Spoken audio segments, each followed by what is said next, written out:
ಇದರಲ್ಲಿ ಮುಖ್ಯವಾಗಿ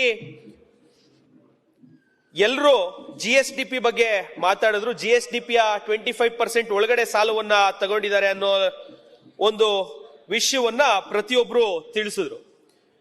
ಇವತ್ತಾಗ್ಲೇ ನಮ್ಮ GSDP 30,70,000 ಕೋಟಿ ಅಂದ್ರೆ $350 ಬಿಲಿಯನ್ ಅನ್ನ GSDP ನಾವು ತಲುಪಿದೀವಿ. ಇದೇ ಸರ್ಕಾರ ಕೊಟ್ಟಿರುವಂತಹ ಮಿಡ್ ಟರ್ಮ್ ಪ್ರೊಜೆಕ್ಷನ್ಸ್ ಪ್ರಕಾರ 2020 ಇವತ್ತು ಅವ್ರು ಜಸ್ಟಿಫೈ ಮಾಡ್ತಿರೋಂಥದ್ದು ಅವ್ರ ಪ್ರಣಾಳಿಕೆಯಲ್ಲಿ ಬಿಡುಗಡೆ ಮಾಡಿದಂತ ಗ್ಯಾರಂಟಿ ಸ್ಕೀಮ್ಗಳಿಗೆ ಬಿಟ್ಟು ಏನು 52,000 ಕೋಟಿ ಅಂದ್ರೆ ಮೊನ್ನೆ ಮುಖ್ಯಮಂತ್ರಿಗಳನ್ನ ನಾವು ಅನುದಾನ ಕೇಳಕ್ಕೆ ನಮ್ಮ ಮಾನ್ಯ ನಾಯಕರಾಗಿರುವಂತಹ ಅಶೋಕ್ ಸಾಹೇಬ್ರ ಜೊತೆ ಹೋದಾಗ ಪ್ರತಿ ಕ್ಷೇತ್ರಕ್ಕೆ ನೇರವಾಗಿ ಬಜೆಟ್ ಅಲ್ಲೇ ಅಕೌಂಟ್ಗೆ 250 ಕೋಟಿ ಬರುತ್ತೆ ಅಂತ ಹೇಳಿ ಮಾನ್ಯ ಮುಖ್ಯಮಂತ್ರಿಗಳು ಹೇಳ್ತಾ ಇದ್ದಾರೆ. ನಾವು ಸಹ ಬಂದ್ಮೇಲೆ 3 ಬಜೆಟ್ ಆಯ್ತು, 2 ವರ್ಷ ಆಯ್ತು ಸರ್. ಹೊಸದಾಗಿ 72-74 ಜನ ಆಯ್ಕೆ ಆಗಿದ್ದೀವಿ. ಇನ್ 3 ವರ್ಷ ಇದೆ. ಈ ಬಜೆಟ್ ಅಲ್ಲಾದ್ರೂ ಏನಾದ್ರೂ ದೊಡ್ಡ ಗಾತ್ರದ ಏನಾದ್ರೂ ಅನೌನ್ಸ್ಮೆಂಟ್ಸ್ ಮಾಡ್ತಾರೆ, ಯಾವ್ದಾದ್ರು ಗುದ್ಲಿ ಪೂಜೆಗಳು ಮಾಡೋಣ, ಹೊಸ ಕೊಡುಗೆಯನ್ನ ನಮ್ಮ ಕ್ಷೇತ್ರಗಳಿಗೆ ನಮ್ಮ ಜಿಲ್ಲೆಗೆ ತಗೊಂಡೋಗೋಣ ಅಂತ ಹೇಳಿ ನಾವು ಕಾಯ್ತಾ ಇದ್ವಿ. ಆದ್ರೆ ಸಾಮಾನ್ಯ ಜನರ ಕಷ್ಟಕ್ಕೆ ಸ್ಪಂದಿಸುವಂತ ಯಾವುದೇ ಹೊಸ ಯೋಜನೆಯನ್ನ 3ನೇ ಬಜೆಟ್ ಅಲ್ಲೂ ಸಹ, ಈ ಸರ್ಕಾರದ 3ನೇ ಬಜೆಟ್ ಅಲ್ಲೂ ಸಹ ಮಾನ್ಯ ಮುಖ್ಯಮಂತ್ರಿಗಳು ಈ ಬಾರಿ ಯಾವುದು ಮಂಡಿಸಿಲ್ಲ.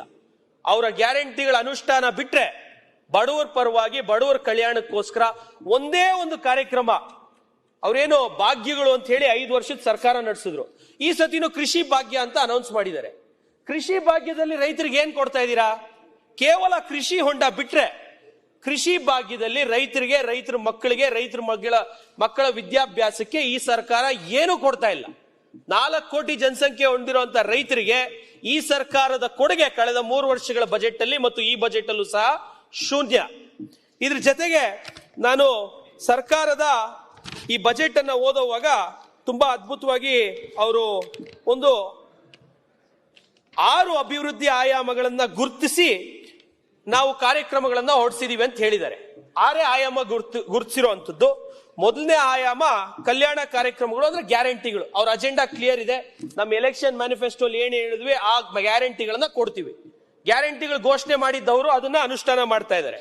ಎರಡನೇದು ಕೇಳಿದ್ದಾರೆ ಕೃಷಿ ಹಾಗೂ ಗ್ರಾಮೀಣ ಅಭಿವೃದ್ಧಿ ಆಯವ್ಯಯ. ಈ ಬಜೆಟ್ ಕೃಷಿಕರಿಗೆ ಮತ್ತು ಗ್ರಾಮೀಣ ಅಭಿವೃದ್ಧಿಗೆ ಅಂತ ಹೇಳಿದ್ದಾರೆ.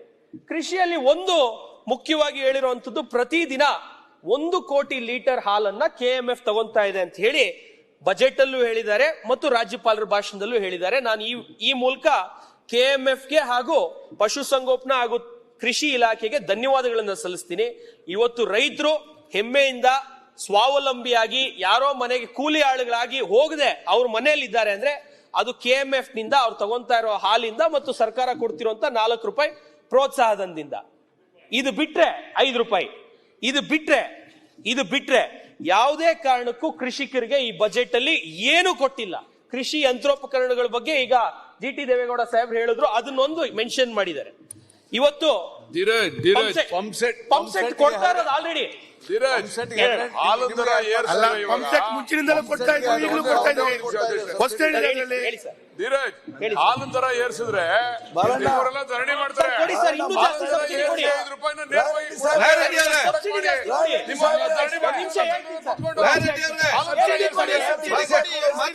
ಮತ್ತೆ ನಿಮ್ಮ ಹತ್ರ ಮಾತಾಡಿ ಸರ್. KMF ನ ನಾನು ಅಪ್ರಿಶಿಯೇಟ್ ಮಾಡಿದ್ದು, ಎಲ್ಲಾ ಸಬ್ಜೆಕ್ಟ್ ನಾನು ಸರ್ಕಾರನ ಅಪ್ರಿಶಿಯೇಟ್ ಮಾಡಿದ್ದು. ಈಗ ಬಂದೇನು ಅರ್ಜೆಂಟ್, ಈಗ ಬಂದು ಕೂತ್ಕೊಳ್ಳಿ. ಈಗ ಸ್ವಲ್ಪ ಹಣ ಮಾತಾಡೋರ್ಗು ಬಿಟ್ಬೇಡ, 5 ನಿಮಿಷ ನನ್ನ ಅವಕಾಶ ಇದೆ. ದಯವಿಟ್ಟು ನಾನು ಮಾತಾಡಿ. ಈಗ ಆಯ್ತು ಸರ್, ಬಿಟ್ಬಿಡಿ ಸರ್. ಇಲ್ಲ ಬಿಡ್ಲಿಕ್ಕೆ ಆಗ್ಲಿಲ್ಲ ಪ್ಲೀಸ್ ಸರ್. ಇಲ್ಲ ರೈತರಿಗೆ ನೋಡಿ ಹಾಗೆ ಮಾತು ನಾಳೆ ಬೆಳಿಗ್ಗೆ ಮಾತಾಡಿ. ಈಗ ಟೈಮ್ ಇಲ್ಲ. ರೈತರಿಗೆ ಇವಾಗ ಇಷ್ಟೆಲ್ಲ ಕೊಟ್ಟಿದ್ದೀನಿ ಅಂತ ರಾಯರೆಡ್ಡಿ ಸಾಹೇಬ್ರು ತಿಳಿಸಿದ್ರು. ಪಂಪ್ ಸೆಟ್ ಕರೆಂಟ್ ಕೊಡ್ತಾ ಇದೀವಿ, ಪಂಪ್ ಸೆಟ್ ಕರೆಂಟ್ ಕೊಡ್ತಾ ಇದೀವಿ ಅಂತ ಹೇಳಿದ್ರು. ರೈತರಿಗೆ ಏನ್ ಬೇಕು? ಒಂದು ನಿಮಿಷ, ಮೇಕ್ ಎ ಕರೆಕ್ಷನ್. 18,000 ಕೋಟಿ ರೂಪಾಯಿ ಸಬ್ಸಿಡಿನ ರೈತರ ಸರ್ ಅದು ಮುಂಚೆಯಿಂದ ಕೊಡ್ತಾ ಇರೋದು ಕಂಟಿನ್ಯೂ ಆಗಿದೆ ಅಷ್ಟೇ, ಹೊಸ ಯೋಜನೆ ಅಲ್ಲ. ಸಿದ್ದರಾಮಯ್ಯ ಸಾಹೇಬ್ರ ಹೊಸ ಯೋಜನೆ ಅಲ್ಲ, ಕಂಟಿನ್ಯೂಡ್ ಸ್ಕೀಮ್. ಹೊಸದು ಹಳೇದು ಮಾತಾಡ್ತಾ ಇಲ್ಲ. ಓಕೆ ಸರ್, ಮಾತಾಡ್ತೀನಿ ಸರ್ ಪ್ಲೀಸ್. ನಾನು ಹೊಸ ಯೋಜನೆಗಳ ಬಗ್ಗೆ ಹೇಳಿದೆ. ಮಾನ್ಯ ಸಭಾಧ್ಯಕ್ಷ, ಈಗ ರೈತರಿಗೆ ಮುಖ್ಯವಾಗಿ ಬೇಕಾಗಿರುವಂತದ್ದು ನೀರಾವರಿ. ಮುಖ್ಯವಾಗಿ ಬೇಕಾಗಿರುವಂತದ್ದು. ಪ್ರತಿಯೊಬ್ರು ಉತ್ತರ ಕರ್ನಾಟಕ, ಕಿತ್ತೂರು ಕರ್ನಾಟಕ, ಹೈದರಾಬಾದ್ ಕರ್ನಾಟಕ ಎಲ್ಲ ಮಾತಾಡ್ತಾರೆ. ಬೆಂಗಳೂರು ಡಿವಿಷನ್ ಬಂದಿದ ತಕ್ಷಣ ಮೈಸೂರು ಡಿವಿಷನ್ ಅಲ್ಲೂ ನದಿಗಳವೆ. ನಮ್ ಬೆಂಗಳೂರು ಡಿವಿಷನ್ ಬಂದಿದ ತಕ್ಷಣ ನಮ್ಗಿರೋ ನದಿಗಳು ಯಾವ್ದು? ವೃಷಭಾವತಿ, ಅರ್ಕಾವತಿ, ಏನಾಗಿದೆ ಹೇಮಾವತಿ, ಎಲ್ಲ ಚರಂಡಿಗಳಾಗಿದ್ದಾವೆ, ರಾಜಕಾಲುವೆಗಳಾಗಿದ್ದಾವೆ. ಬಿಟ್ರೆ ಒಂದೇ ಒಂದು ನದಿ, ಅದರಲ್ಲೂ ವಿಶೇಷವಾಗಿ ಬೆಂಗಳೂರು ಗ್ರಾಮಾಂತರ ಜಿಲ್ಲೆ. ಇವತ್ತು ನಮ್ಮ ಉಸ್ತುವಾರಿ ಸಚಿವರು ಮಾನ್ಯ KH ಮುನಿಯಪ್ಪ ಸಾಹೇಬರು ಸೀನಿಯರ್ ಇಲ್ಲಿ ಇದ್ದಾರೆ. ನಮ್ಮ ಶರತ್ ಅಣ್ಣವರು ಹೊಸಕೋಟೆ ಶಾಸಕರು ಇದ್ದಾರೆ, ನಮ್ಮ ನೆಲಮಂಗಲ ಶಾಸಕರು ಸೀನಣ್ಣವರು ಇದ್ದಾರೆ. ಇವತ್ತು ನೀರಾವರಿ ಯೋಜನೆ ಅಡಿಯಲ್ಲಿ 3 ವರ್ಷದಿಂದ ಏನು ನಮ್ಮ ಸರ್ಕಾರ ಕೊಟ್ಟಿಲ್ಲ. ಕೊಟ್ಟಿರುವಂತದ್ದು ಏನು? ಎರಡನೇ ಸೆಕೆಂಡರಿ ಟ್ರೀಟ್ಮೆಂಟ್ ಆಗಿರುವಂತ KC ವ್ಯಾಲಿ, HN ವ್ಯಾಲಿಗಳನ್ನ ಕೆರೆಗೆ ತುಂಬಿಸೋದ್ ಬಿಟ್ರೆ ಯಾವುದೇ ರೀತಿಯಾದಂತ ಏತ ನೀರಾವರಿ ಇಲ್ಲ. ಎತ್ತಿನೊಳೆ ಯೋಜನೆ ಮಾಡಬೇಕು ಅಂತ ಹೇಳಿ ಇವಾಗೇನು ಅಚೀವ್ಮೆಂಟ್ ನೀರಾವರಿ ಕೊಡ್ತಾ ಇಲ್ಲ. ಓಕೆ, ನೀರಾವರಿ ಬೇಡ.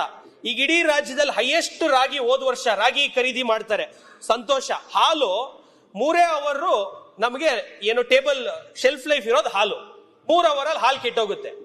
ರೈತ ಕರಿಯುವಂತ ಹಾಲು 3 ಅವರಲ್ಲಿ ನೀವು ಖರೀದಿ ಮಾಡ್ತೀರಾ 1 ಕೋಟಿ ಲೀಟರ್. ಕೃಷಿ ಇಲಾಖೆ ಮತ್ತು ನಮ್ಮ ಸಹಕಾರಿ ಇಲಾಖೆ ಇವತ್ತವರೆಗೂ ಏನು ರೈತರು ಬೆಳೆಯುವಂತ ರಾಗಿ ಇವತ್ತು ನೀವು ರೂಲ್ಸ್ ಮಾಡಿದೀರಾ. ಒಬ್ಬ ರೈತ, ದೊಡ್ಡ ರೈತ ಆಗ್ಲಿ ಸಣ್ಣ ರೈತ ಆಗ್ಲಿ ಏನೇ ಆದ್ರೂ 20 ಕ್ವಿಂಟಾಲ್ ಮೇಲೆ ಹಾಕೋಂಗಿಲ್ಲ. 20 ಕ್ವಿಂಟಾಲ್ ಅಂದ್ರೆ ಎಷ್ಟು ಬರುತ್ತೆ ದುಡ್ಡು? 85,000 ರೂಪಾಯಿ, 86,000 ರೂಪಾಯಿ ಬರುತ್ತೆ. ಒಬ್ಬ ರೈತ 85,000ದಲ್ಲಿ 86,000ದಲ್ಲಿ ಸ್ವಾವಲಂಬಿಯಾಗಿ ಹೆಂಗ್ ಜೀವನ ಮಾಡ್ತಾನೆ? 1 ಎಕರೆಗೆ 10 ಕ್ವಿಂಟಾಲ್ ಬೆಳೆಯಕ್ಕೆ 15ರಿಂದ 20,000 ಖರ್ಚಾಗುತ್ತೆ. ಇವತ್ತು ಕಟಾವು ಮಿಷಿನ್ ಸೇರಿ 15ರಿಂದ 20,000 ಖರ್ಚಾಗುತ್ತೆ. 2 ಎಕರೆಗೆ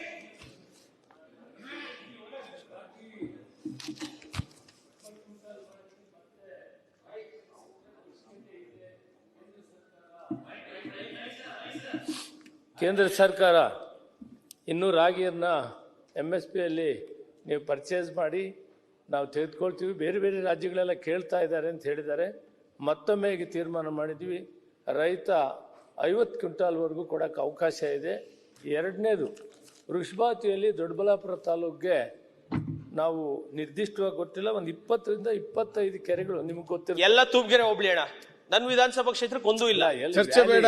ಗ್ರಾವಿಟಿಯಲ್ಲಿ ಎಲ್ಲಿ ಹೋಗ್ಬೇಕಂತ ನೀರನ್ನು ಕೂಡ ನೀರು ವಿಷಯ ಮಾತಾಡಿದ್ರೆ ಅವರು. ವೃಷಭಾವತಿ ಸುಮಾರು 1,800 ಕೋಟಿ ರೂಪಾಯಿ ಫಸ್ಟ್ ಫೇಸ್ ಅಲ್ಲಿ. ನೆಲಮಂಗಲ, ಯಶವಂತಪುರನು ಸ್ವಲ್ಪ ಸೇರ್ತದೆ, ತುಮಕೂರಲ್ಲಿ ಕೆಲವು ಸೇರ್ತಾರೆ. ಅದರಲ್ಲಿ ದೊಡ್ಡಬಳ್ಳಾಪುರ ಕೂಡ ಮೇಜರ್ ಕೆರೆಗಳನ್ನು ಸೇರಿಸಿದ್ದೇವೆ. ಅವರಿಗೆ ನೀರ್ದು ಕೂಡ ನಾನು ವ್ಯವಸ್ಥಿತವಾಗಿ ನಿಮ್ಮ ದೊಡ್ಡಬಳ್ಳಾಪುರ ಕೆರೆಗಳನ್ನು ಸೇರಿಸಿದ್ವಿ. ಸೆಕೆಂಡ್ ಫೇಸ್ ಅಲ್ಲಿ ಇನ್ನಷ್ಟು ಕೆರೆಗಳು ನೀವೇನು ನಿಮ್ಮ ಮತಕ್ಷೇತ್ರ ಹೇಳಿದ್ರಿ ಅಲ್ಲಿ ಕೂಡ ಸೇರ್ತವೆ. ಅದರಲ್ಲಿ ತಾರತಮ್ಯ ಇಲ್ಲ, ನಿಮಗೂ ಕೂಡ ಅವಕಾಶ. ಸರ್, ಈಗ ಗ್ರೌಂಡ್ ವಾಟರ್ ಉತ್ತರ ಕರ್ನಾಟಕ ಜೋಳ ಖರೀದಿ ಬಗ್ಗೆ ಹೇಳಿಲ್ಲ. ಜೋಳ ಮಾನದಂಡಿಗೆ ಜೋಳದ ಬಗ್ಗೆ ಒಂದು ಧನ್ಯವಾದಗಳನ್ನ ಸಲ್ಲಿಸ್ತೀನಿ. ಕೇಂದ್ರ ಸರ್ಕಾರ ಇನ್ನೂ ಜಾಸ್ತಿ ರಾಗಿ ಖರೀದಿ ಮಾಡಬೇಕು ಅಂತ ಹೇಳಿ 50 ಕ್ವಿಂಟಾಲ್ ಮಾಡಿದಿರಾ.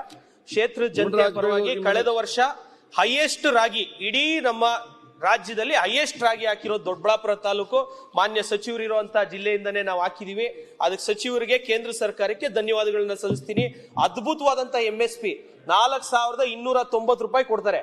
ತುಂಬಾ ಧನ್ಯವಾದಗಳು ಸಚಿವರಿಗೆ ಮತ್ತು ಕೇಂದ್ರ ಸರ್ಕಾರಕ್ಕೂ. ನಾನು ರಾಗಿಗೆ 43 ರೂಪಾಯಿ ಬೆಲೆ ಕೊಡ್ತಿರೋದಕ್ಕೆ ಅವ್ರಿಗೆ ಧನ್ಯವಾದಗಳನ್ನ ಸಲ್ಲಿಸ್ತೀನಿ. 50 ಕ್ವಿಂಟಲ್ ಕೊಟ್ಟಿರೋದಕ್ಕೂ ಇವತ್ತೇ ಗೊತ್ತಾಗಿತ್ತು ಸರ್ ನಮ್ಗೂ, ಅದಕ್ಕೂ ಧನ್ಯವಾದಗಳನ್ನ ಸಲ್ಲಿಸ್ತೀನಿ. ಈಗ ಸರ್, ಸಾಹೇಬ್ರು ಹೇಳಿದ್ರು ನೀರಾವರಿ ಯೋಜನೆ ಅಡಿಯಲ್ಲಿ ಕೆರೆ ತುಂಬಿಸ್ತಾ ಇದೀವಿ ಅಂತ. ಕೆರೆ ತುಂಬೋದು ಏನಕ್ಕೆ? ಗ್ರೌಂಡ್ ವಾಟರ್ ರೀಚಾರ್ಜ್ಗೆ. ರೈತರಿಗೆ ನೀರಾವರಿ ಏನ್ ಮಾಡಿದೀರಾ? ಕುಡಿಯಕ್ ನಮ್ಗೆ ಏನಾದ್ರೂ ಸಿಹಿ ನೀರು ಇದೆಯಾ ಸರ್? ಇಡೀ ಜಿಲ್ಲೆಯಲ್ಲಿ 1 ಡ್ರಾಪ್ ಸಿಹಿ ನೀರಿಲ್ಲ ಸರ್. ಪ್ರತಿಯೊಂದು 276 ಒಂದ್ ನಿಮಿಷ ಇರೋಣ ಸರ್. ತುಂಬಾ ಬೇಜಾರಾಗುವಂಥದ್ದು ನೀರಾವರಿ ಯೋಜನೆ ಬಗ್ಗೆ. ನಮ್ಮಿಂದ 100 ಕಿಲೋಮೀಟರ್ ದೂರ ಕಿಯಾ ಫ್ಯಾಕ್ಟರಿ ಇದೆ ಸರ್, ಹಿಂದೂಪುರ ಪೆನ್ಕೊಂಡ ಅಲ್ಲಿ ಕಿಯಾ ಫ್ಯಾಕ್ಟರಿ ಇದೆ. ಕಿಯಾ ಫ್ಯಾಕ್ಟರಿಗೆ ಎಲ್ಲಿಂದ ನೀರು ತಂದಿದ್ದಾರೆ? 280 ಕಿಲೋಮೀಟರ್ ದೂರ ಕೃಷ್ಣಾ ನದಿ, ಆಂಧ್ರ ಪ್ರದೇಶ್ಗೆ ಮತ್ತು ತೆಲಂಗಾಣಗೆ ಬಾರ್ಡರ್ ಇರುವಂತ ಕೃಷ್ಣಾ ನದಿಯಿಂದ 2016ನೇ ಇಸ್ವಿ, if I am not wrong, ಅದು ಲಾಂಚ್ ಆಗಿತ್ತು ಕಿಯಾ ಫ್ಯಾಕ್ಟರಿ. 2016ನೇ ಇಸ್ವಿಯಲ್ಲಿ ಲಾಂಚ್ ಆಗಿ 2018ಕ್ಕೆ 6 TMC 6 TMC ನೀರನ್ನ ಗೊಲ್ಲಪಲ್ಲಿ ರಿಸರ್ವಾಯರ್ಗೆ ಆಂಧ್ರ ಸರ್ಕಾರ ಕೊಡುತ್ತೆ ಕೇವಲ 2 ವರ್ಷದಲ್ಲಿ. ಮಾನ್ಯ ಸಾಹೇಬರು ಕೋಲಾರದಲ್ಲಿ ಇದ್ದಂಥವ್ರು ಈಗ ನಮ್ಮ ಜಿಲ್ಲೆಗೆ ಬಂದಿದ್ದಾರೆ. ಸಚಿವರಿಗೆ ನಾನ್ ಕೇಳ್ಕೊಳ್ಳುವಂಥದ್ದು, ನಮ್ ಇಡೀ ಡ್ರಿಂಕಿಂಗ್ ಪಾಪ ನಮ್ ಧೀರಜ್ ಏನೇನೋ ಮಾತಾಡ್ತಾವ್ರೆ. ಅವ್ರ ಸರ್ಕಾರ ಎತ್ತಿನಹೊಳೆ ಯೋಜನೆ ಏ, ನಮ್ ಸರ್ಕಾರ ನಿಮ್ಗೆ ಬಿಡ್ರಿ, problem ಈಗ ಅದು ಆಗಿರೋದು. ಕೂತ್ಕೊಳ್ಳಿ, ಶ್ರೀನಿವಾಸ್. ನಮ್ ಸರ್ಕಾರ ಬಿಡ್ರಿ. ಆಯ್ತು, ಈಗ ನಾನು ಶಾಸಕ ಆಗಿರೋದು, ನಾನು ಈಗ ಶಾಸಕ ಆಗಿರೋದು, ಈಗ ಮಾತಾಡ್ತೀನಿ. ಹೋದ್ ಸರ್ಕಾರ ಮುನ್ರಾಜ್, ಆಗಿದ್ರೆ ಅವಾಗ ನೀವು ಮಾತಾಡ್ತೀನಿ. continue ಮಾಡಿ. ನಿಮ್ ಸರ್ಕಾರ ಏ, ಈ ಸರ್ಕಾರ, ನಮ್ ಸರ್ಕಾರ ಬಿಡ್ರಿ, ಈ ಸರ್ಕಾರ ಶ್ರೀನಿವಾಸ್. ಇದೆ. ಬಗ್ಗೆ ಕಾಳಜಿ ಇದ್ರೆ ಈ ಮಾಡ್ಬೇಕು. ಸರ್ಕಾರ ನಂದೇ. ಈ ಸರ್ಕಾರ ಮಾಡಿದ್ ಹೇಳು. ನೆಲಮಂಗಲ ಶ್ರೀನಿವಾಸ್. ಸರ್ಕಾರ ಮಾಡಿದ್ ಹೇಳಪ್ಪ. ಶ್ರೀನಿವಾಸ್ ಏನ್ ಮಾತಾಡ್ತಾರೆ? ಶ್ರೀನಿವಾಸ್ ಅವರೇ. ರಾಜ್ಯ ತಂದಾಗ ಶ್ರೀನಿವಾಸ್ ಮಾನ್ಯ ಸಭಾ ನೋಡಿ, ನೀವು ಈಗ ಬಂದು ಅನಗದಂತೆ ಮಾತಾಡಬೇಡಿ. ಕೂತ್ಕೊಳ್ರಿ, ಒಂದ್ ನೀವು ನಿಮಿಷ ಕೂತ್ಕೊಳ್ಳಿ ಈಗ. ಮಾತಾಡ್ತೀನಿ. ಕುಡಿಯೋ ನೀರ್ ಬಗ್ಗೆ ಮಾತಾಡ್ತೀನಿ. ಈಗ ಬರ್ತೀನಿ, ಮತ್ತೆ ಮಾತಾಡ್ತೀನಿ. ಶ್ರೀನಿವಾಸ್, ಕೂತ್ಕೊಳ್ರಿ ನೀವು, ಯಾಕ್ರಿ ಹಿಂಗ್ ಮಾಡಿ? ನೀವು ಯಾಕೆ ರಿಪ್ಲೈ ಮಾಡ್ತೀರಿ? ಸರಿ, ನಾನು ಒಂದ್ ಕೇಳೋ ಅಂತದ್ದು, ಪ್ರತಿ ಸತಿ ವಿರೋಧ ಪಕ್ಷದವರು ನಮ್ ನಾಯಕರನ್ನ ಕೇಳಿದ್ರೆ ಪರವಾಗಿಲ್ಲ. ನಾನು ಇವತ್ತು ಆಯ್ಕೆ ಆಗಿದ್ದೀನಿ, 2 ವರ್ಷ ಆಗೈತೆ. ನಿಮ್ ಸರ್ಕಾರ ಏನ್ ಮಾಡ್ತು? ನಿಮ್ ಆಯ್ತು, ಸರ್ಕಾರ- ಈಗ ಇದು ಮುಂದೆ- ನಮ್ ಸರ್ಕಾರ ಸರ್. ಸಿದ್ದರಾಮಯ್ಯ ಸಾಹೇಬ್ರು ನಮ್ಮ ಮುಖ್ಯಮಂತ್ರಿಗಳು, ಆಯ್ತು. ಮಾನ್ಯ ಜಿಲ್ಲಾ ಉಸ್ತುವಾರಿ ಸಚಿವರು ನಮ್ಮ ಮಂತ್ರಿಗಳು. Okay. ಅವ್ರನ್ನೇ ಕೇಳಬೇಕು. ರೇ, ನಾನು ಎಲ್ಲಿ ಬಂದಿದ್ದೀನಿ ಸರ್ಕಾರನ ಹೇಳ್ತಾ ಇದ್ದೀನಿ. ಶ್ರೀನಿವಾಸ್, ಏನ್ ಸರ್ ಇದು? ನೀನು ಅಸೆಂಬ್ಲಿಗೆ ಬರುವುದೇ ಕಡಿಮೆ. ಈಗ ಬೆಳಿಗ್ಗೆಯಿಂದ ಏನ್ ಇಲ್ಲೇ ಸರ್ ಮಧ್ಯಾಹ್ನ ಇದು? ತನಕ ಬರ್ಲಿಲ್ಲ. ಮಧ್ಯಾಹ್ನ ಈಗ ಬಂದು ಕೂತ್ಕೊಂಡು ರೈತರ ಪರ ಅಲ್ಲಿ ಕೂತ್ಕೊಳ್ಳಿ ಈಗ. ಶ್ರೀನಿವಾಸ್, ಯಾಕೆ ಆಯ್ತು, ಮಾನ ಮರ್ಯಾದೆ ಅವ್ರಿದ್ದಾರೆ, ಮಾತಾಡ್ತಾರೆ. ಕೂತ್ಕೊಳ್ಳಿ. ಸುಮ್ನೆ ಕೂತ್ಕೊಳ್ಳಿ ಈಗ. ಬಂದು ತಲೆಗಲ್ಟೆ ಮಾಡೋದು. ಸರ್, ಕುಡಿಯೋ ನೀರು ಕೇಳಂಗಿಲ್ವಾ ಸರ್? ಏನ್ ಕೇಳ್ತಾ ಇದೀವಿ? ಕುಡಿಯೋ ನೀರು. ಆಯ್ತು ಸರ್, 270 ಮಾನ್ಯ ಸಚಿವರಿಗೂ ಗೊತ್ತು. 270 ಏನಾದ್ರು ಮಾತಾಡ್ಬೇಕಣ್ಣ? ಇಲ್ಲ ಇಲ್ಲ ಮತ್ತೆ continue ಮಾಡಿ. ಇಲ್ಲ, ಇಲ್ಲ, ಇಲ್ಲ. ವಾಟರ್ ಅಲ್ಲ ಮತ್ತೆ ಹೇಳಿದ್ರು ನೋಡಿ, ಆಗಿಲ್ಲ ಸಚಿವರೇ. ಈಗ ಬಜೆಟ್ ಬಗ್ಗೆ ಮಾತಾಡ್ತಾರೆ. ಶಾಸಕರನ್ನೇ ಜೊತೆಯಲ್ಲಿ ಇಟ್ಕೊಂಡು 2-3 ಮೀಟಿಂಗ್ ಮಾಡಿ ದೊಡ್ಡಬಳ್ಳಾಪುರದಲ್ಲಿ ಬಶೆಟ್ಟಹಳ್ಳಿ ಹತ್ರ ತೊಂದರೆ ಆಗಿ 10 ಗ್ರಾಮಗಳಿಗೆ ತೊಂದರೆ ಆಗಿರುವಾಗ ಅವ್ರನ್ನೇ ಜೊತೆಯಲ್ಲಿ ಇಟ್ಕೊಂಡು ನಾವು ಜಕ್ಕಲ್ಮಡ್ಗಿಂದ ನೇರವಾಗಿ ಕುಡಿಯೋ ನೀರನ್ನು ವ್ಯವಸ್ಥೆ ಮಾಡಿದ್ದೀವಿ. ಟ್ಯಾಂಕರ್ ಅಲ್ಲಣ್ಣ. ಅದಲ್ಲದೆ 5 ಕಿಲೋಮೀಟರ್ ಇಂದ ಆಚೆ ಹೋಗಿ ಒಂದು ನೀರು ಕುಡಿಯೋ ನೀರನ್ನ ಆಯ್ತು, ಅದು ಅಲ್ಲಿ ಮತ್ತೆ- set ಮಾಡಿ ಅದನ್ನು ಮಾಡಿದ್ದೇವೆ. ಎತ್ತಿನ ವೇಳೆ ಆದಷ್ಟು ಬೇಗ ಬರ್ತದೆ. ಮಾತಾಡಿ. ಮಾನ್ಯ ಉಪಮುಖ್ಯಮಂತ್ರಿಗಳು ಟಾಪ್ ಪ್ರಯಾರಿಟಿ ಕೊಟ್ಟಿದ್ದಾರೆ. ನಮಗೆಲ್ಲ ಬಯಲು ಸೀಮೆ, ಕೋಲಾರ, ಹೇಳ್ತೀನಿ ನಾನು. ಚಿಕ್ಕಬಳ್ಳಾಪುರ, ಬೆಂಗಳೂರು ಗ್ರಾಮಾಂತರ ಇವೆಲ್ಲಕ್ಕೂ ಕೂಡ, ಮತ್ತು ಹಾಸನ ಆಗಲಿ ಮತ್ತು ತುಮಕೂರಾಗಲಿ, ಚಿತ್ರದುರ್ಗ, ಈ ಬಯಲುಸೀಮೆ ಪ್ರದೇಶಗಳಲ್ಲಿ ಕುಡಿಯೋ ನೀರಿಗೆ ಮೊದಲು ಕೊಡಬೇಕು. ಕೆರೆಗಳಿಗೆ ತುಂಬಿಸೋದಕ್ಕಿಂತ ಮೊದಲು ಎತ್ತಿನ ಹೊಳೆ ನೀರನ್ನು ಬಾರ್ಡ್ರು ಕೋಲಾರಿಗೆ ಬರುವಂಥದ್ದನ್ನು ಮಾಡಬೇಕು ಅಂತ ಹೇಳಿದಾಗ ಅವ್ರು ಆಶ್ವಾಸನೆ ಕೊಟ್ಟಿದ್ದಾರೆ. ಆದಷ್ಟು ಬೇಗ ಕುಡಿಯೋ ನೀರು ಪ್ರಾಬ್ಲಮ್ ಸಾಲ್ವ್ ಮಾಡ್ತೀವಿ ಅನ್ನೋ ಮಾತನ್ನು ಹೇಳ್ತಾ, ಮಾನ್ಯ ಶಾಸಕರು ಜೋಳದ ಬಗ್ಗೆ ಒಂದು ಮಾತು ಹೇಳಿದ್ರು, ಕ್ಲಾರಿಫೈ ಮಾಡ್ತೀವಿ. ಜೋಳ ಈಗ ಹಂತ ಹಂತವಾಗಿ 1 ಲಕ್ಷ ಮೆಟ್ರಿಕ್ ಟನ್ ಮೊದಲಿತ್ತು, ಈಗ 1 ಲಕ್ಷ ಮೆಟ್ರಿಕ್ ಟನ್ ತೆಗೆದುಕೊಳ್ಳೋಕ್ಕೆ ಕೇಂದ್ರ ಸರ್ಕಾರ ಅನುಮತಿ ಕೊಟ್ಟಿದೆ. ಜೋಳದ ಪ್ರಾಬ್ಲಮ್ ಏನಿದೆ ಅಂದರೆ 3 ತಿಂಗಳಾಗ್ಬಿಟ್ರೆ ನುಸಿ ಹುಳ ಬಿಡ್ತದೆ. ಅದಕ್ಕೆ ನಾವು ಸರ್ಕಾರಕ್ಕೆ ಅನುಮತಿ ಬರೆದಿದ್ದೀವಿ, ಕೇಂದ್ರ ಸರ್ಕಾರಕ್ಕೆ. ನಾವು ಏನು ಶೇಖರಣೆ ಮಾಡ್ತೀವಿ, ಶೇಖರಣೆ ಮಾಡಿದ್ದು 1 ತಿಂಗಳಾಗ್ತಾನೆ ನಮಗೆ ನಾವು ಡಿಸ್ಪರ್ಸ್ ಮಾಡಕ್ಕೆ ಕೊಟ್ಟರೆ ಅದು 3-4 ತಿಂಗಳಲ್ಲಿ ಡಿಸ್ಪರ್ಸ್ ಮಾಡಿದ್ರೆ ನುಸಿ ಹುಳ ಬಿಡೋದಿಲ್ಲ ಅಂತ ಅದಕ್ಕೂ ಕೂಡ ಪತ್ರ ಬರೆದಿದ್ದೀವಿ. ಆ ನುಸಿ ಹುಳ ಬಿಡೋದಕ್ಕೆ ಅವಕಾಶ ಕೊಡೋದಿಲ್ಲ. ಅದನ್ನು ಮತ್ತೆ ಶೀಘ್ರದಲ್ಲೇ ವಿತರಣೆ ಮಾಡುವಂಥ ಏರ್ಪಾಡು ಕೂಡ ಮಾಡ್ಕೊಂಡಿದ್ದೀವಿ. ಎತ್ತಿನೊಳೆದು ಆಯ್ತು, ಅದಕ್ಕೆ ರಿಪ್ಲೈ ಮಾಡಿ. ನಿಮ್ಗೆ ಪ್ರಶ್ನೆ ಕಂಟಿನ್ಯೂ ಮಾಡಿ. ಏನ್ ರೈತರ ಬಗ್ಗೆ ಮಾತ್ರ ಮಾತಾಡಿ ಮಾತಾಡ್ಬೋದು. ನಿಮ್ಮ ಡಿಸ್ಟ್ರಿಕ್ಟ್ ಮಿಜೋದು ಯಾವ ಸರ್, ಈಗ- ಸಂದರ್ಭವಾಗಿ ಮಾತಾಡ್ಬೋದು. ನಿಮ್ಗೆ ಈಗ ಸರ್, ಏನಾಗ್ಬೇಕು ಏನ್ ನೀವು ಕೇಳ್ತಾ ಇದೀವಿ ಸರ್? ಮಾತಾಡಿದ್ರೆ ಕುಡಿಯೋ ನೀರು ಕೇಳಬಾರ್ದಾ ಸರ್? ಮಾತಾಡಿ, ಕಂಟಿನ್ಯೂ ಸರ್, ಮಾಡಿ. ಈಗ ಬಜೆಟ್ ಅಲ್ಲಿ ಬೆಂಗಳೂರಿಗೆ 1 ಲಕ್ಷ ಕೋಟಿ ಇದೆ ಅಂತ ಹೇಳಿ ನಮ್ಮ ಮಾನ್ಯ ಉಪಮುಖ್ಯಮಂತ್ರಿಗಳು ಹೇಳಿದ್ರು. ನಮ್ಮ ಶರತ್ತಣ್ಣನು ಅವ್ರು ಮಾತಾಡುವಾಗ ಹೇಳಿದ್ರು. ಬಿಯಾಂಡ್ ಬೆಂಗಳೂರು ಅಂತ ಘೋಷಣೆ ಮಾಡಿದ್ದಾರೆ ಸರ್. ಬಿಯಾಂಡ್ ಬೆಂಗಳೂರು ಅಂತ, ಬ್ರ್ಯಾಂಡ್ ಬೆಂಗಳೂರು ಬಿಟ್ಟು ಬಿಯಾಂಡ್ ಬೆಂಗಳೂರು ಅನ್ನೋ, ಬಿಯಾಂಡ್ ಬೆಂಗಳೂರು ಐತಣ್ಣ, ಬಿಯಾಂಡ್ ಬೆಂಗಳೂರು ಇದೆ. ಬಿಯಾಂಡ್ ಬೆಂಗಳೂರು ನೀವು ಡೆವಲಪ್ ಮಾಡಬೇಕು ಅಂದ್ರೆ ಒಳ್ಳೆ ಇನಿಷಿಯೇಟಿವ್ ತಗೊಂಡಿದ್ದೀರಾ. ನಮ್ಮಲ್ಲಿ ಕೈಗಾರಿಕಾ ವಲಯ ಇನ್ನೂ 20% ಇದೆ, ಓನ್ಲಿ 11% ಜಾಬ್ಸ್ ಇದೆ. ಇವತ್ತು ಯುವಕರಿಗೆ ಉದ್ಯೋಗ ಅವಕಾಶ ಸಿಗಬೇಕು ಅಂದ್ರೆ ಅದು ಕೇವಲ ಮ್ಯಾನುಫ್ಯಾಕ್ಚರಿಂಗ್ ಸೆಕ್ಟರ್ ಮಾತ್ರ ಆಗೋದು, ಕೇವಲ ಮ್ಯಾನುಫ್ಯಾಕ್ಚರಿಂಗ್ ಸೆಕ್ಟರ್. ನಾನು ಒಬ್ಬ ನಮ್ಮ ಪಾರ್ಟಿಯಲ್ಲಿ ಯುವ ಘಟಕದ ಅಧ್ಯಕ್ಷ ಸರ್. ಯುವಕರಿಗೆ ಇವಾಗ ಎಷ್ಟು ಜನಕ್ಕೆ 2 ವರ್ಷದಲ್ಲಿ ಕೆಲಸ ಕೊಟ್ಟಿದ್ದಾರೆ ಸರ್? ನ್ಯೂ ಇಂಡಸ್ಟ್ರಿ ಪಾಲಿಸಿ ತಂದಿದ್ದೀರಾ. ನ್ಯೂ ಇಂಡಸ್ಟ್ರಿ ಪಾಲಿಸಿಗೆ ನಾನು ಅಪ್ರಿಶಿಯೇಟ್ ಮಾಡ್ತೀನಿ. ನ್ಯೂ ಇಂಡಸ್ಟ್ರಿಯಲ್ ಪಾಲಿಸಿ 2025 to 2030 ತಂದಿದ್ದೀರಾ. ಕಳೆದ ವರ್ಷ ಬಜೆಟ್ ಅಲ್ಲೂ ಹೇಳಿದ್ರಿ 20 ಲಕ್ಷ ಕೆಲಸ ಕೊಡ್ತೀವಿ ಅಂತ. ಯುವ ನಿಧಿ ಅಂತ ಹೇಳಿ ನಿಮ್ ಗ್ಯಾರಂಟಿ ಸ್ಕೀಮ್ ನರೇಂದ್ರ ಮೋದಿ ಯುವ ನಿಧಿ ಅಂತ ಹೇಳಿ, ಶ್ರೀನಿವಾಸ್, ಯುವ ನಿಧಿ ಅಂತ ನಾವು ಕಂಟಿನ್ಯೂ ಮೈಂಡ್ ಯುವ ಮಾಡಬೇಡಿ, ನಿಧಿ ಅಂತ ಇಗ್ನೋರ್ ಹೇಳಿ. ಮಾಡಿ. ನೀವು ಮಾತಾಡಿ ಶ್ರೀನಿವಾಸ್. ಯುವ ನಿಧಿ, ಅದು ಮೈಂಡ್ ಮಾಡಬೇಡಿ. ಯುವ ನಿಧಿ ಅಂತ ಹೇಳಿ ಒಂದು ಸ್ಕೀಮ್ಸ್ ತಂದಿದ್ದಾರೆ. ಅದರಲ್ಲಿ 2,36,000 ಜನ ಏನೋ ಎನ್ರೋಲ್ ಆಗಿದ್ದಾರೆ ಅಂತ ಮಾಹಿತಿಯನ್ನ ಕೊಟ್ಟಿದ್ದಾರೆ ಸರ್. ಈಗ ಪ್ರತಿ ವರ್ಷ ನಮ್ಮ ಗೌರ್ಮೆಂಟ್ ಕಾಲೇಜುಗಳಲ್ಲಿ ಎಷ್ಟು ಲಕ್ಷ ಜನ ವಿದ್ಯಾರ್ಥಿಗಳು ಹೈಯರ್ ಎಜುಕೇಶನ್ ಇಂದ ಗ್ರಾಜುಯೇಟ್ ಆಗ್ತಾ ಇದ್ದಾರೆ? ಈಗ 2023ನೇ ಇಸ್ವಿವರೆಗೂ ಕೇಂದ್ರ ಸರ್ಕಾರ ಇವತ್ತು ಕೈಗಾರಿಕೆ ಇಲಾಖೆಯಲ್ಲಿ ಸೃಷ್ಟಿ ಮಾಡಬೇಕು ಅಂತ ಹೇಳಿ ರಾಜ್ಯ ಸರ್ಕಾರದ ಇನಿಷಿಯೇಟಿವ್ ಇದೆ. ನಾನು ಅಪ್ರಿಶಿಯೇಟ್ ಮಾಡ್ತೀನಿ. 20 ಲಕ್ಷ ಜಾಬ್ ಮಾಡಬೇಕು ಅಂತಿದೆ, ಅದನ್ನ ಅಪ್ರಿಶಿಯೇಟ್ ಮಾಡ್ತೀನಿ. ಅವಾಗಲೇ ಫಾಕ್ಸ್ಕಾನ್ ಬಗ್ಗೆ ರಂಗನಾಥ್ ಅಣ್ಣ ಮಾತಾಡಿದ್ರು, ಅದಕ್ಕೆ ಬರ್ತೀನಿ. ಕನ್ಕ್ಲೂಡ್ ಮಾಡಿ ಪ್ಲೀಸ್. ಒಟ್ಟು PF ಹೋಲ್ಡರ್ಸ್ ಎಷ್ಟು ಜನ ಇದ್ರು ಸರ್? ಮಾರ್ಚ್ 2023ಗೆ ಒಟ್ಟು PF ಹೋಲ್ಡರ್ಸ್ 49,94,712 ಇದ್ರು sir. Employee state insurance policy, employee state insurance scheme ESIC ಅಲ್ಲಿ 23,83,920 ಜನ ಮಾರ್ಚ್ 2023 ವರೆಗೂ ಇದ್ರು ಸರ್. ಇವರೆಲ್ಲರೂ ಫ್ಯಾಕ್ಟರಿಗಳಿಗೆ ಏನ್ ಮ್ಯಾನುಫ್ಯಾಕ್ಚರಿಂಗ್ ಸೆಕ್ಟರ್ ಕೆಲಸ ಹೋಗೋರು. ಲಾಸ್ಟ್ 2 ವರ್ಷದಲ್ಲಿ ಎಷ್ಟು ಜಾಸ್ತಿ ಆಗಿದೆ sir PF holders? Santosh Lad ಸಾಹೇಬರು, ಮಾನ್ಯ ಕಾರ್ಮಿಕ ಸಚಿವರು ಯಾವಾಗ್ಲೂ ಹೇಳ್ತಿರ್ತಾರೆ, ದಯವಿಟ್ಟು ಅವ್ರ ರಿಪ್ಲೈ ಅಲ್ಲಿ 2023 ಮಾರ್ಚ್ ಇಂದ 2025 ಮಾರ್ಚ್ ವರೆಗೂ ಎಷ್ಟು ಉದ್ಯೋಗಗಳು ಕರ್ನಾಟಕದಲ್ಲಿ ಅವ್ರು ಕಲ್ಪಿಸಿದ್ದಾರೆ ಅಂತ ಹೇಳ್ಬೇಕು. ದೊಡ್ಡಬಳ್ಳಾಪುರಕ್ಕೆ ವಿಷಯಕ್ಕೆ ಬಂದಾಗ ಮಾನ್ಯ MB ಪಾಟೀಲ್ ಸಾಹೇಬರು ತುಂಬಾ ರೈತರ ಭೂಮಿ 6,000 ಎಕರೆ KIDBಗೆ ಅಕ್ವಿಸಿಷನ್ ಮಾಡಿದ್ದಾರೆ. ಫಾಕ್ಸ್ಕಾನ್ ಅನ್ನುವಂತ ಒಂದು ಅದ್ಭುತವಾದಂತ ಕಂಪನಿ ಬಂದಿದೆ. ಅಪ್ರಿಶಿಯೇಟ್ ಮಾಡ್ತೀನಿ ಸರ್ಕಾರಕ್ಕೆ. ಕಳೆದ ಸರ್ಕಾರ ಸೈನ್ ಮಾಡಿತ್ತು, ಇಲ್ಲ ಆಯ್ತು. ಫಾಕ್ಸ್ಕಾನ್ ಅನ್ನೋ ಒಂದು ಅದ್ಭುತವಾದಂತ ಕಂಪನಿ 50,000 ಅಲ್ಲ 1 ಲಕ್ಷ ಜನಕ್ಕೆ ಉದ್ಯೋಗ ಕೊಡುತ್ತೆ ಅಂತ ಅವ್ರು ಘೋಷಣೆ ಮಾಡಿದ್ದಾರೆ. 1 ಲಕ್ಷ ಜನಕ್ಕೆ ಉದ್ಯೋಗ ಕೊಡ್ತಾರೆ ಅಂತ ಘೋಷಣೆ ಮಾಡಿದ್ದಾರೆ. ಫಾಕ್ಸ್ಕಾನ್ ಅನ್ನುವಂಥದ್ದು ITBT ದೇವನಹಳ್ಳಿಯಲ್ಲಿ ಇರುವಂತದ್ದು. ಪಕ್ಕದಲ್ಲಿರುವಂತ 1,500 ಎಕರೆ ನಮ್ಮಲ್ಲೂ ರಿಸರ್ವ್ ಮಾಡಿದ್ರು. ಪ್ರಿಯಾಂಕ್ ಖರ್ಗೆ ಸಾಹೇಬರು ಅದನ್ನು ITBT ಝೋನ್ ಅಂತ ಮಾಡಿದ್ರು. ನಾನು ಸರ್ಕಾರಕ್ಕೆ ಅದಕ್ಕೆ ತಾಲೂಕಿನ ಜನತೆ ಪರವಾಗಿ ಧನ್ಯವಾದಗಳನ್ನ ಸಲ್ಲಿಸ್ತೀನಿ. ಇವತ್ತು ITBT ಅಂತ ಮಾಡಿದ್ದಾರೆ, ಫಾಕ್ಸ್ಕಾನ್ ಅನ್ನೋ ಕಂಪನಿ ಮಾಡಿದ್ದಾರೆ. ಆಲ್ರೆಡಿ 25,000 ಜನ ಅಲ್ಲಿ ಕೆಲಸ ಮಾಡ್ತಾ ಇದ್ದಾರೆ. ನಮ್ಮ ತಾಲೂಕವ್ರು ಎಷ್ಟು ಜನ ಅಲ್ಲಿ ಕೆಲಸ ಮಾಡ್ತವ್ರೆ? ಭೂಮಿ ಕಳ್ಕೊಂಡಿರೋ ರೈತರು ಎಷ್ಟು ಜನ ಅಲ್ಲಿ ಕೆಲಸ ಮಾಡ್ತವ್ರೆ? ಗೌರ್ಮೆಂಟ್ ಕಾಲೇಜಲ್ಲಿ ಪ್ರತಿ ವರ್ಷ ನನ್ನ ತಾಲೂಕಲ್ಲಿ ಇರುವಂತ ಗೌರ್ಮೆಂಟ್ ಜೂನಿಯರ್ ಫಸ್ಟ್ ಗ್ರೇಡ್ ಕಾಲೇಜಲ್ಲಿ 1,300 ಜನ ಗ್ರಾಜುಯೇಟ್ ಆಗ್ತಾರೆ. ಧೀರಜ್, ರಂಗನಾಥ್, ಯಾವುದೇ ಒಂದು ಕಂಪನಿ ಇರೋಣ, ಒಂದ್ ಮಾಡಿದ್ರೆ ನಿಮಿಷ ಮಾತಾಡ್ತೀನಿ. ರಂಗನಾಥ್ ಅವ್ರು ಮಾತಾಡ್ಲಿ. ಮಾತಾಡ್ದಲ್ಲ ನೀನು. ನೀವು ಕಂಟಿನ್ಯೂ. ಟೈಮ್ ಆಗ್ತಾ ಬಂತು. ಹೇಳ್ತೀನಿ, ನಿಮ್ಮ ಟೈಮ್ ಆಗ್ತಾ ಕಂಟಿನ್ಯೂ ಮಾಡಿದ್ರೆ ಅದಕ್ಕೆ ಸ್ಕಿಲ್ ಧೀರಜ್ ನೀವು ಕಂಟಿನ್ಯೂ ಮಾಡಿ. ಯಾಕೆ ಅಲ್ಲಿ ಕೇಳ್ತೀರಿ? ನಿಮ್ಗೆ ಏನಾಗಿದೆ? ಸ್ಕಿಲ್ ಡೆವಲಪ್ಮೆಂಟ್ ನೀವು ಕಂಟಿನ್ಯೂ. ಪ್ಲಸ್ ಯುವ ನಿಧಿ ಜೊತೆಗೆ ಯುವ ನಿಧಿ ಪ್ಲಸ್ ಅಂತ ಒಂದು ಸ್ಕೀಮ್ ಮಾಡಿದ್ದಾರೆ ಸರ್. ಅದ್ರಲ್ಲಿ ಅಪ್ರೆಂಟಿಸ್ಶಿಪ್, ಇಂಟರ್ನ್ಶಿಪ್ ಕೊಡ್ತೀವಿ ಅಂತ ಘೋಷಣೆ ಮಾಡಿದ್ದಾರೆ. ಕಳೆದ ವರ್ಷ ಮಾಡಿದ್ರು. ಆಕ್ಷನ್ ಟೇಕನ್ ರಿಪೋರ್ಟ್ ನೋಡಿದ್ರೆ only Jio action taken report. At least ನಾನು ಹೇಳೋವಂಥದ್ದು, ಇಂಡಸ್ಟ್ರಿಯಲ್ ಏರಿಯಾಗಳು ಈ ರೀತಿ ಮಾಡ್ತಾರೆ. ಗೌರ್ಮೆಂಟ್ ಕಾಲೇಜಲ್ಲಿ ಓದುವಂತ ವಿದ್ಯಾರ್ಥಿಗಳಿಗೆ ಕಂಪಲ್ಸರಿ ಕೆಲಸ ಕೊಡಬೇಕು ಅಂತ ಬರುವಂತ ಕೈಗಾರಿಕೆಗಳಿಗೆ ಸರ್ಕಾರ ಹೊಸ ನಿಯಮ ಮಾಡಲೇಬೇಕು. KIDB ಲ್ಯಾಂಡ್ ತಗೊಳ್ಳೋರು ಗೌರ್ಮೆಂಟ್ ಕಾಲೇಜ್ ವಿದ್ಯಾರ್ಥಿಗಳು ಸ್ಥಳೀಯ ತಾಲೂಕು, ಸ್ಥಳೀಯ ಜಿಲ್ಲೆನ ತಗೊಳ್ಳಿ. ಓಕೆ. ಗೌರ್ಮೆಂಟ್ ಕಾಲೇಜಲ್ಲಿ 4,000 ರೂಪಾಯಿ ಫೀಸ್ ಕಟ್ಬಿಟ್ಟು ಕಷ್ಟದಲ್ಲಿ ಉದ್ಯೋಗ ಸೃಷ್ಟಿ ಮಾಡಿ. ಆಯ್ತು, ಗುಡ್ ಸಜೆಷನ್. 20 ಲಕ್ಷ ಜಾಬ್ ಅಂತ ಹೇಳಿದೀರಾ. 20 ಲಕ್ಷ ಜಾಬಲ್ಲಿ 2 ವರ್ಷದಲ್ಲಿ ಎಷ್ಟಾಯ್ತು? ನಾವು 2 ವರ್ಷದಿಂದ ಮಹತ್ವಾಕಾಂಕ್ಷೆ ಇಟ್ಕೊಂಡು ಒಳಗಡೆ ಬಂದ್ರೆ ಏನಾದ್ರೂ ಅಚೀವ್ ಮಾಡ್ಬಿಡ್ಬೋದು, ತಾಲೂಕಲ್ಲಿ ಬದಲಾವಣೆ ತರಬಹುದು, ಯುವಕರಿಗೆ ಬದಲಾವಣೆ ತರಬಹುದು. ಯುವಕರಿಗೆ ಏನ್ ಬದಲಾವಣೆ ತರಕ್ ಆಗ್ತಾ ಇದೆ? ಬಜೆಟ್ ಅಲ್ಲಿ ಹೇಳ್ತಾರೆ ಏನಣ್ಣ, ನೀವು ಮಾತಾಡಿ. ಯಾಕೆ ನೀವು ಅಲ್ಲಿ ಸರ್ ಈಗ unorganised labour last 2 minutes sir please sir. ಅಲ್ಲ ಪ್ಲೀಸ್ ಅಲ್ಲ 2 ಮಿನಿಟ್ಸ್ ಪ್ಲೀಸ್ ದಯವಿಟ್ಟು ಇಲ್ಲ ಅಷ್ಟೇ ಟೈಮ್ ಅಷ್ಟೇ. ಇಲ್ಲ 20 ಮಿನಿಟ್ಸ್ ಮಾತಾಡಿ. ಆಗೋದಿಲ್ಲ ಅಷ್ಟು ಬೇಗ ಟೈಮ್ ಆಗ್ತಾ ಬಂತು. ನೀವು ಎಷ್ಟು ಟೈಮ್ ವೇಸ್ಟ್ ಮಾಡಿ ಅಷ್ಟೇ. ಓಕೆ. ಸರ್ಕಾರಿ ಶಿಕ್ಷಣದ ಬಗ್ಗೆ ಎಲ್ಲರೂ ಮಾತಾಡಿದ್ರು, ನಮ್ಮ ಬೆಲ್ಲದ್ ಸಾಹೇಬರು ಮಾತಾಡಿದ್ರು.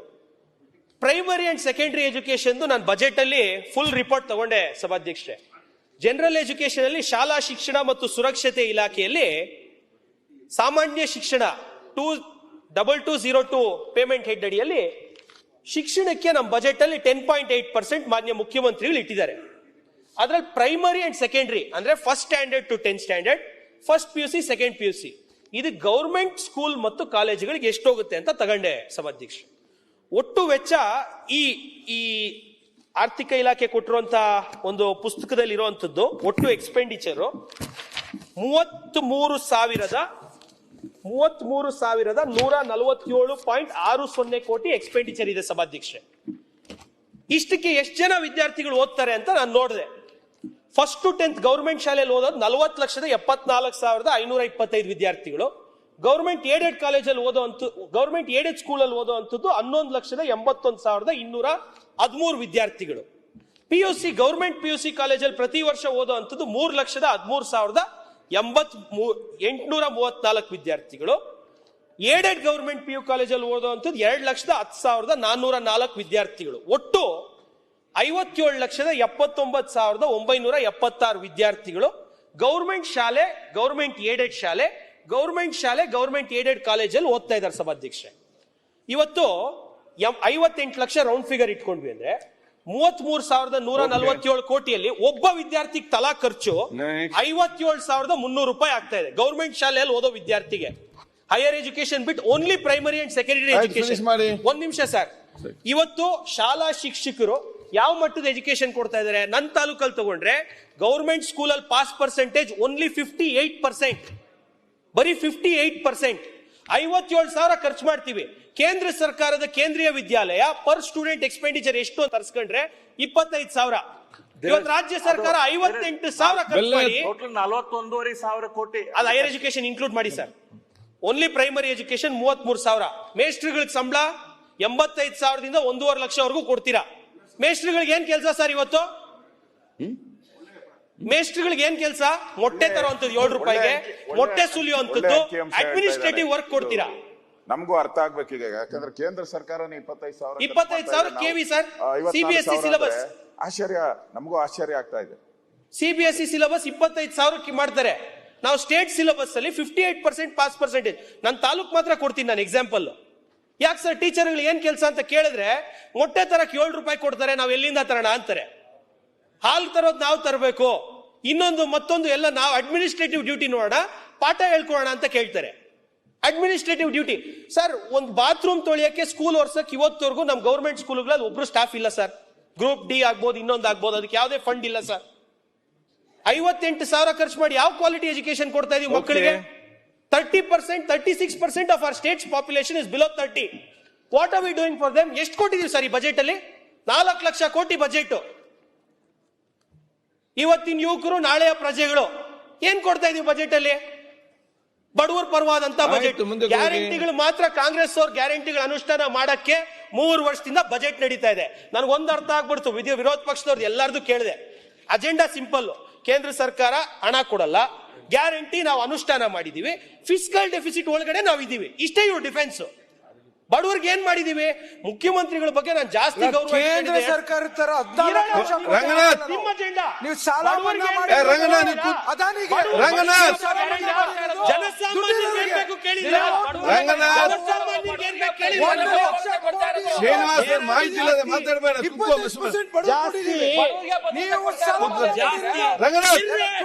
ನಾವು ಮಾತಾಡ್ತೀವಿ, ನೀವು ಮಾತಾಡಿದೀರಾ ಸರ್? ನಾನು ಮುಖ್ಯಮಂತ್ರಿಗಳು ಹೆಮ್ಮೆ ಲಾಸ್ಟ್ 1-2 ಮಿನಿಟ್ಸ್ ಕ್ಲೋಸ್. ಮುಖ್ಯಮಂತ್ರಿಗಳು JDS ಪಾರ್ಟಿಯಿಂದ ಎಕ್ಸ್ಪೆಲ್ ಆದಾಗ ಅಹಿಂದ ಪಾರ್ಟಿ ಕಟ್ಟಿದ್ರು. ನಮ್ಮ ತಾಲೂಕಿನ ದುರೀಂಡ್ರು RL ಜಾಲಪ್ಪ ಸಾಹೇಬ್ರು ಅವ್ರ ಜೊತೆಗೆ ಹೋದ್ರು ಸರ್.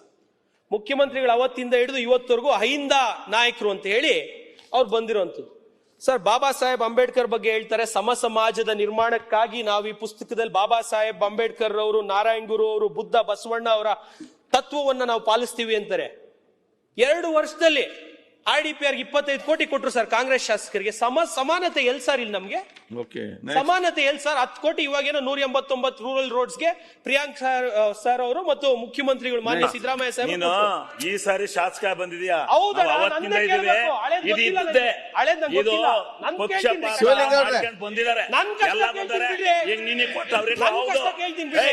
ನೀವು ಆಗ್ಲೂ ನಾವು ಶಿವಲಿಂಗ ಮುಗಿಸ್ಲಿ.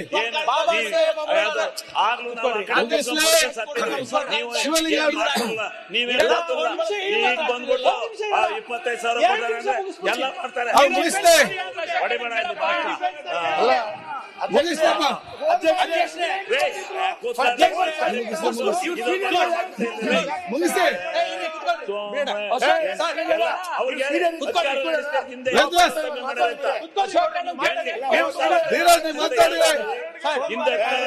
ನೀವು 8 ವರ್ಷ ಒಂದು state revenue is at it's highest peak. Service sector ಇಂದ GST ಹೈಯೆಸ್ಟ್ ಬರ್ತಾ ಇದೆ. ಇಡೀ ದೇಶದಲ್ಲಿ ನಮ್ದೇ ಸೆಕೆಂಡ್ ಹೈಯೆಸ್ಟ್ ಟ್ಯಾಕ್ಸ್ ಕಟ್ತಾ ಇದೀವಿ. We have good tax payers. They are paying good taxes to the state and they are paying good taxes to the central government. ಬದ್ಧವಾಗಿ tax ಕಟ್ಟುವಂತವ್ರು ಇರೋದು ನಮ್ಮವರು. ನಮ್ಮ ರಾಜ್ಯ ಓವರ್ ಆಲ್ ನಾವು GSTP ತಗೊಂಡ್ರೆ 5ನೇ ಸ್ಥಾನಕ್ಕೆ ಬರ್ತೀವಿ. ಬಟ್ ಟ್ಯಾಕ್ಸ್ ಪೇಯಿಂಗ್ ಅಲ್ಲಿ ಸೆಕೆಂಡ್ ಇದೀವಿ ಸರ್. ಒಳ್ಳೆ ಟ್ಯಾಕ್ಸ್ ಕಟ್ತಾ ಇದೀವಿ. ನಮ್ಗೆಲ್ಲ ಅನುಕೂಲಗಳು ಸಿಗ್ತಾ ಇದಾವೆ. ಇವತ್ತು ರಾಜ್ಯ ಸರ್ಕಾರ ಹೈಯೆಸ್ಟ್ ಇವಾಗ ರೆವೆನ್ಯೂನು ಅಚೀವ್ ಮಾಡಿದಾರಲ್ಲ ಸರ್. ಸಮಾನವಾಗಿ ಕಾಣಿ ಸರ್ ನಮ್ಮನ್ನು. ಆಯ್ತು. ನಾವು ಏನೋ ಒಂದು ಮಾಡ್ತೀವಿ, ನಮ್ಮನ್ನು ಸಮಾನವಾಗಿ ಕಾಣಿ ಸರ್. ಡಾಕ್ಟರ್ ಬಾಬಾ ಸಾಹೇಬ್ ಅಂಬೇಡ್ಕರ್ ಅವರು ಆ ಬಾಬಾ ಸಾಹೇಬ್ ಅಂಬೇಡ್ಕರ್ ಅವರು ಕೊಟ್ಟಿರುವಂತ ಸಂವಿಧಾನದ ಅಡಿಯಲ್ಲಿ ಬಾಬಾ ಸಾಹೇಬ್ ಅಂಬೇಡ್ಕರ್ ಅವರು ಕೊಟ್ಟಿರುವಂತ ಸಂವಿಧಾನದ ಅಡಿಯಲ್ಲಿ ಒಂದ್ ನಿಮಿಷ ಕಂಟಿನ್ಯೂ. ಬಾಬಾ ಸಾಹೇಬ್ ಅಂಬೇಡ್ಕರ್ ಕೊಟ್ಟಿರುವಂತ ಸಂವಿಧಾನದ ಅಡಿಯಲ್ಲಿ ಇವತ್ತು ನಮ್ಮ ರಂಗಣ್ಣ ಹೇಳಿದ್ರು, ಒಂದು ಕುರುಬ ಸಮುದಾಯದಿಂದ ಮುಂದಕ್ಕೆ ಹೋಗಿ ಬೇಗ. ಕುರುಗಾಯಿ ಇವತ್ತು ರಾಜ್ಯದ ಮುಖ್ಯಮಂತ್ರಿಗಳಾಗಿದ್ದಾರೆ ಅಂತ ಅವ್ರು ಕೊಟ್ಟಿರುವಂತ ಸಂವಿಧಾನದ ಅಡಿಯಲ್ಲಿ ನಾನೊಬ್ಬ ರಂಗನಾಥ್ ಅದೇ ಹೇಳಿದ್ದು.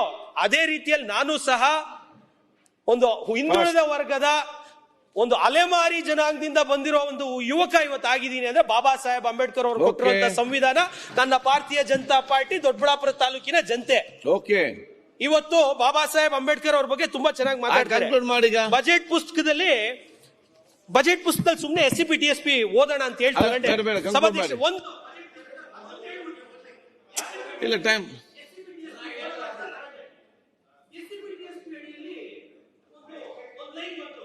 ಒಂದ್ ಲೈನ್ ಬಂತು ಸಭಾಧ್ಯಕ್ಷೆ. Doctor BR Ambedkar birthday celebration ಇಲ್ಲೇ ಇದೆ. Doctor BR Ambedkar birthday celebration ಅಂತ ಹೇಳಿ ಸ್ಪೆಷಲ್ ಆಗಿ ಒಂದು ಪೇಮೆಂಟ್ ಹೆಡ್ ಮಾಡಿದ್ದಾರೆ ಸಭಾಧ್ಯಕ್ಷೆ. ನಾನಿನ್ನ ಅಂಬೇಡ್ಕರ್ ಜಯಂತಿ ತುಂಬಾ ಚೆನ್ನಾಗಿ ಮಾಡ್ತಾರೆ, ಟಿಪ್ಪು ಜಯಂತಿನ ಇಷ್ಟು ಜೋರಾಗಿ ಇಷ್ಟು ವಿಜೃಂಭಣೆಯಿಂದ ಮಾಡೋರು ಅಂತ ನೋಡಿದ್ರೆ 3.5 ಲಕ್ಷ ಇಟ್ಟವ್ರು ಸಭಾಧ್ಯಕ್ಷೆ. 3.5 ಲಕ್ಷ ಬಾಬಾ ಸಾಹೇಬ್ ಅಂಬೇಡ್ಕರ್ ಅವರ ಹುಟ್ಟುಹಬ್ಬವನ್ನ ಆಚರಿಸಲಿಕ್ಕೆ ಇದೇ ಬಜೆಟ್ ಪುಸ್ತಕದಲ್ಲಿ ಅಧಿಕಾರಿಗಳು ಕೊಟ್ಟಿರೋದ್ರಲ್ಲಿ 3.5 lakh. ಆಯ್ತು, ನೆಕ್ಸ್ಟ್. ಹಿಂದುಳಿದ ಸಮುದಾಯಗಳಿಗೆ ಏನೋ ಮಾಡ್ತಾರೆ. ನಿನ್ನೆ ಮಾತಾಡೋ ಮೋಸ್ಟ್ಲಿ ಶಿವಲಿಂಗೇಗೌಡರು ಯಾರೋ ಹೇಳಿದ್ರು 40 ರಿಂದ 45 ಲಕ್ಷ ಅಲೆಮಾರಿ ಅರೆಅಲೆಮಾರಿ ಜನಾಂಗದವ್ರು ಇದ್ದಾರೆ ಅಂತ. ಎಷ್ಟಿಟ್ಟಿದ್ದಾರೆ ನೊಮ್ಯಾಡಿಕ್ ಸೆಮಿ ನೊಮ್ಯಾಡಿಕ್ ಟ್ರೈಬ್ಸ್ಗೆ? ಎಷ್ಟಿಟ್ಟಿದ್ದಾರೆ? ಯಾವ್ಯಾವ ಇದಾವೆ ನಿಗಮಗಳು? ನಿಗಮಗಳಿಗೆ ಏನ್ ಕೊಟ್ಟಿದ್ದಾರೆ ಇವರು? ನಾವು ಕಾಯ್ತಾ ಇದೀವಿ. ಹೌದಪ್ಪ, ಹಿಂದುಳಿದಂತ ಮುಖ್ಯಮಂತ್ರಿಗಳು ನಮ್ಮ ಜೀವನ ಬದಲಾಗ್ಬಿಡುತ್ತೆ, ನಾವು ಎಲ್ಲ ಕಂಡುಬಿಡ್ತೀವಿ ಈಗ ಅಂತ ಏನ್ ಕೊಟ್ಟಿದ್ದಾರೆ ಸರ್? ಒಂದ್ ನಿಮಿಷ ಹೇಳ್ಬಿಟ್ಟು ಮುಗಿಸ್ಬಿಡ್ತೀನಿ ಅಧ್ಯಕ್ಷರೇ. ಇರಿ ಸರ್, ಇಲ್ಲಿ ಕೊಡೋದು ಮಾತಾಡ್ತಾ ಇದೀನಿ. ಹಿಂದಿನ ಸರ್ಕಾರದಲ್ಲಿ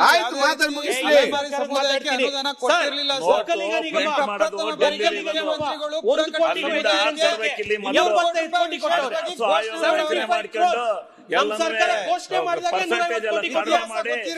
150 ಕೋಟಿ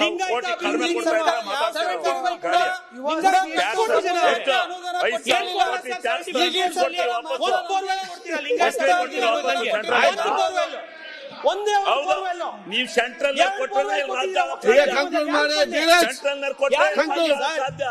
ಮಾಡಿ ಅದನ್ನು. ಆರ್ಯ ವೈಶ್ಯ ಅಭಿವೃದ್ಧಿ ನಿಗಮ ಶೂನ್ಯ. ಆಯ್ತು. ಉಪ್ಪಾರ ಅಭಿವೃದ್ಧಿ ನಿಗಮ ಶೂನ್ಯ. ಸಂಗೊಳ್ಳಿ ರಾಯಣ್ಣ ಅಭಿವೃದ್ಧಿ ಪ್ರಾಧಿಕಾರ 25 ಲಕ್ಷ. ಮಡಿವಾಳ ಮಾಚಿದೇವ ಅಭಿವೃದ್ಧಿ ಪ್ರಾಧಿಕಾರ ಶೂನ್ಯ. ಅಂಬಿಗರ ಚೌಡಯ್ಯ ಅಭಿವೃದ್ಧಿ ಪ್ರಾಧಿಕಾರ ಶೂನ್ಯ.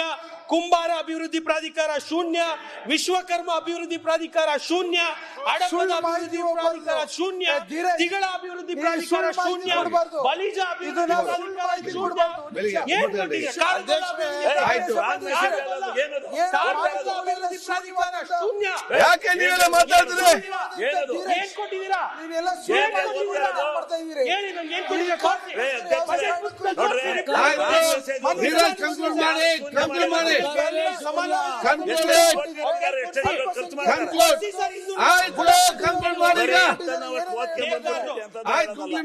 ಈಗ ಸದನವನ್ನು ಮಧ್ಯಾಹ್ನ 2:30 ಮುಂದೂಡಲಾಗಿದೆ.